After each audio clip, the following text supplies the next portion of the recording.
usapang pamilya tayo mga kapatid at kasama ko ngayon si Nanay Virginia, ang may bahay po ni Tatay Mario.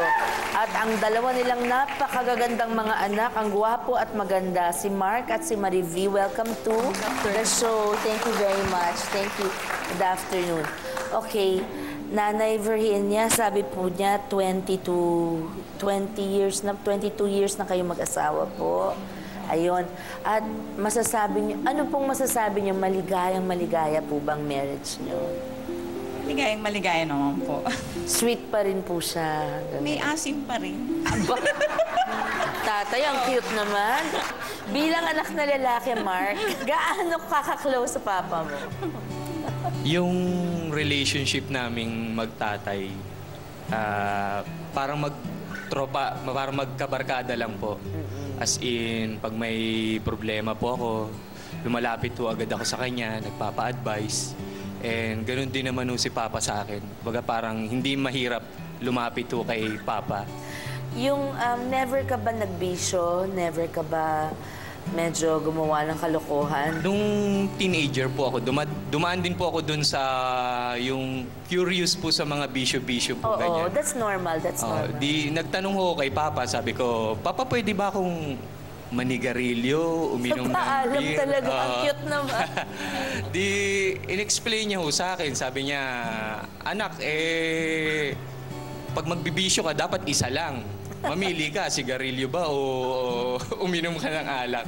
Sabi ko, Papa, parang gusto ko uminom ng beer. Ayun na lang, mas mabuti talaga yon. Tapos sinabi niya ho sa akin, sige, basta ayoko kita makikita nagyoyosi. Tapos yun, hindi ho talaga ako nanigarilyo. Nakakatuwa naman kayo. Ngayon, si Marie V naman, paano mo maipagmamalaki si Papa? Si Papa, para siyang hero namin, pamilya, na tinatawag namin Ate Shawi na Superman. Kasi nga, kahit na pagod na siya sa trabaho, masipag siya na nagluluto pa rin, pinagluluto kami, opo. Ginawa Yun po na si niya Papa. lahat yon with Mark. Opo. Tapos Sa pag uwi, amin. magluluto pa para kay Mama pa. Opo. You're very pretty. Thank I you need po. to tell you that. Okay. Ngayon, meron daw sasabihin si Tatay Mario na hindi niyo pa alam. Ba? Ayan, wala. Ayan.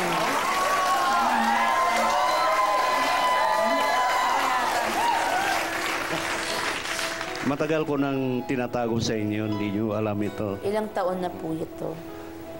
Nangyari ito 1997, Chiawi. Ano po ito? Ganito po yun. Dahil sa mabigat na rin sa puso ko yung may tinatago ako, kaya sasabihin ko na sa inyo ngayon. Kasi Ano po yun? alam ko, bago ko sasabihin sa inyo, kumonsulta muna ako sa aking amang Diyos na nasa langit. Siya muna ako naghingi ng tawad bago ko sasabihin sa inyo. Sa totoo lang, ang Panginoon ang nagtat sa aking puso para sabihin yung nililihim ko sa aking mga pamilya ko. 15 years niyo na pong nililihim to. Ano po yun? Lalong-lalo na siya nung ma-hospital at maoperahan ng asawa ko. Talagang gustong-gusto ko nang sabihin pero hindi ko po na sinabi dahil baka lalong So ito po ay hindi positibong bagay. Hindi po. Kailan po na-hospital si nanay? Nung March lang po. Ito lang po. Itong taon na ito. So, handa na po ba kayong sabihan, Tay? Handa na po ako sabihin dahil alam kong mapapatawad nila ako. Tingnan niyo po muna sila Mark, sila Marivi at si Mark, Mami. Maribi,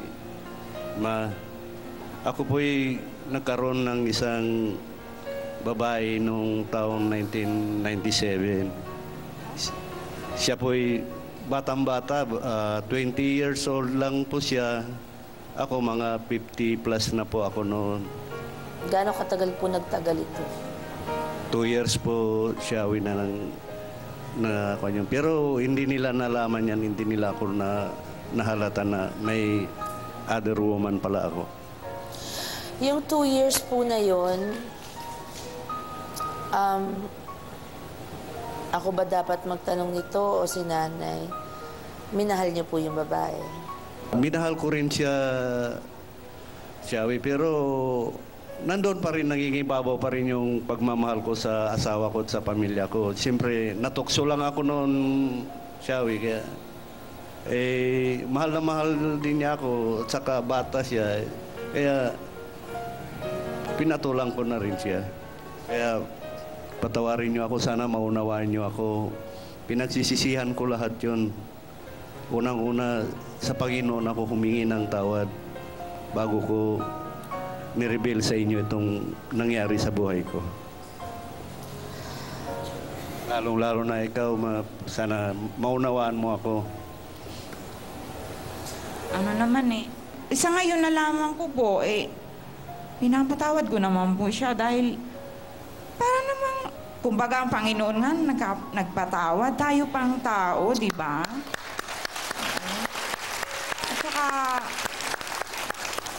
sa tagal na panahon na naging tatay siya ng 5 kong anak, parang wala naman akong dahilan para magalit ako, di ba?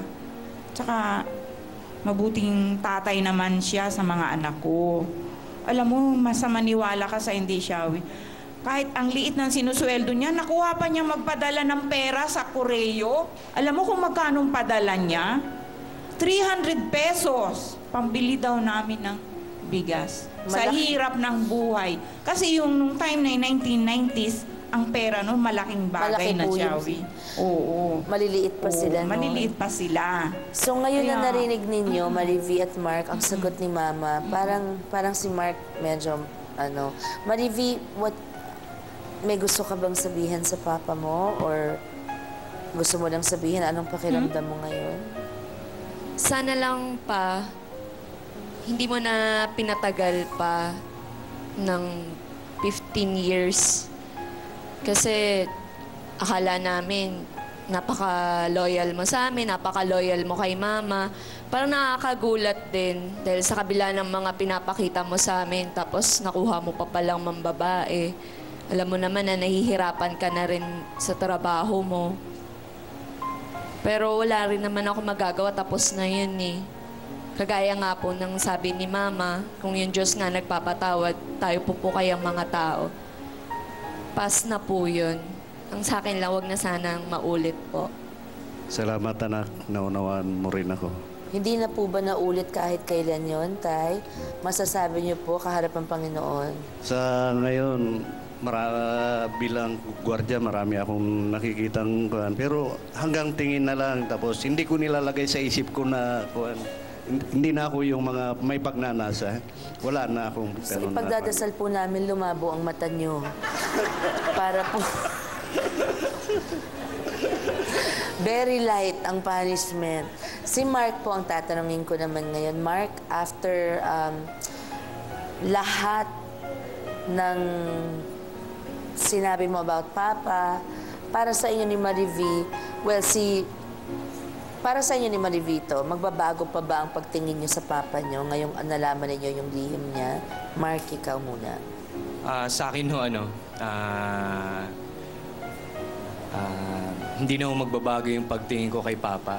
Kumbaga, katiting lang ho yun yung masamang bagay na ginawa ho niya. Sa dami ho ng magagandang bagay na ipinakita ho sa akin. Yes, Tatay that's ko. right. Salamat, anak. Ikaw, Marivi, hindi rin magbabago. Hindi po. Pero I think from here, pwede kayong kumain sa labas. Kung may misa mamaya, pwede kayong go to church, di ba? Bond as a family. And congratulations on keeping your family together. Ang dami ng silang pamilya ngayon. And I feel for Casey. Kasi nangyari sa amin yun. And I could have prevented it, but I could not. So, congratulations to you. And God bless Thank you po, Ate you Shao. over and over. God bless you 100-fold. Thank you po. Thank you. Kakis naman tayo si nanay. Okay. Thank you po. Thank you very much, Mark, Marivi, Tatay, and Nanay. Dito lang muna po kayo. Susunod po, ang lihim naman ng tatay na nanay. Sa ating pagbabalik, mga kapatid, dito po sa Sharon.